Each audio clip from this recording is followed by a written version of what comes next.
in the evening, Nat kampo yang kari my Amit cabinet Shah ula colleagues, Pdiang ya ke jingkerpat jong ke the Sarkar Honorable Deputy Meghalaya Chief Minister kapala and Pdiang other ru cabinet ke ministers, Sarkar Assam including ban our IT ban Home Tohkit Minister,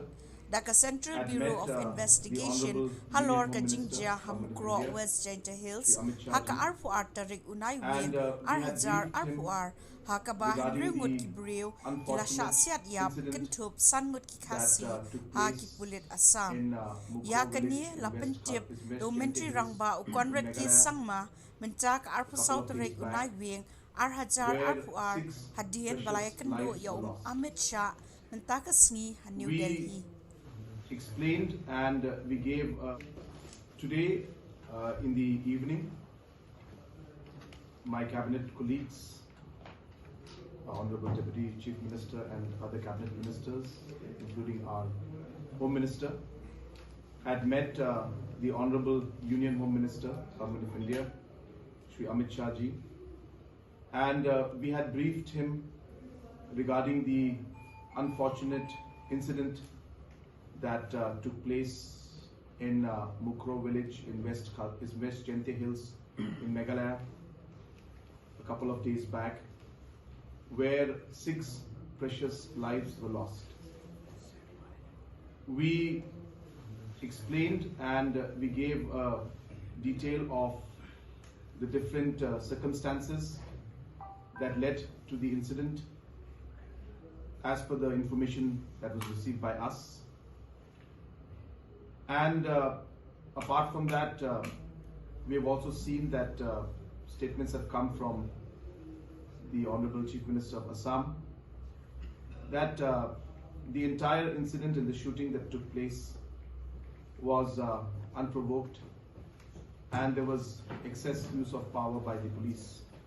from Assam. And keeping that in mind,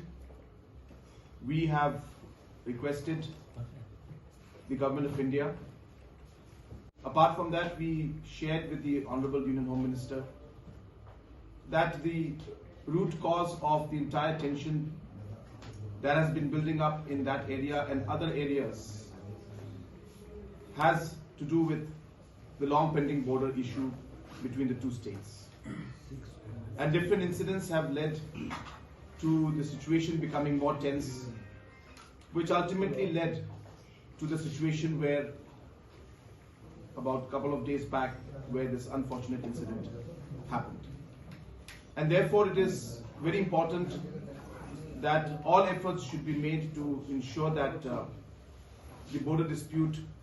is settled, and now that this incident has happened, the talks that were going forward has hit a certain hurdle, and there is a lot of area where trust has to be built, and hence the intervention of Government of India will be necessary in that front. We also discussed about the security and safety of the people in the border area, especially in the sensitive zones and the disputed zones, and we urged the Government of India to initiate a process to ensure that both the state governments come together to ensure that such kind of incidents do not take place in the future, which will require both the state governments and administrations and the different machineries to work closely to avoid any kind of such incidents in the future, and hence the intervention of Government of India will be necessary to move in that direction. Apart from that, other local issues about the state regarding the demand for 8th schedule and the involvement and the including of Garo and Khasi language in the 8th schedule was reiterated once again to the Honorable Union Home Minister. We've also once again mentioned about the need to implement the inner line permit in the state of Meghalaya, for which a resolution is passed in the Assembly, and also to allow the state government to go ahead with the State Act of the MRSSA, which we have passed in the Assembly, but we're waiting the consent of the Governor. So these also points were mentioned to the Honorable Home Minister, and apart from that, we also stress on the fact that the basic supply of essential commodities into Meghalaya should not be disrupted, and full support should be there from the neighboring states and from Government of India to ensure that essential commodities and the supply of essential commodities should not be impacted in the state of Meghalaya.